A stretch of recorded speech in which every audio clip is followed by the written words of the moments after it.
జగమంత కుటుంబం నాది, ఏకాకి జీవితం నాది, సంసార సాగరం నాదే, సన్యాసం శూన్యం నావే.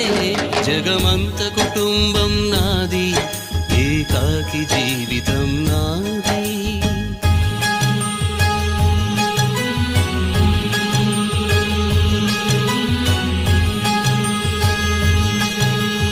కవినై కవితనై భార్యనై భర్తనై, కవినై కవితనై భార్యనై భర్తనై, మల్లెల దారిలో మంచు ఎడారిలో, మల్లెల దారిలో మంచు ఎడారిలో, పన్నీటి జయ గీతాల కన్నీటి జలపాతాల, నాతో నేను అనుగమిస్తూ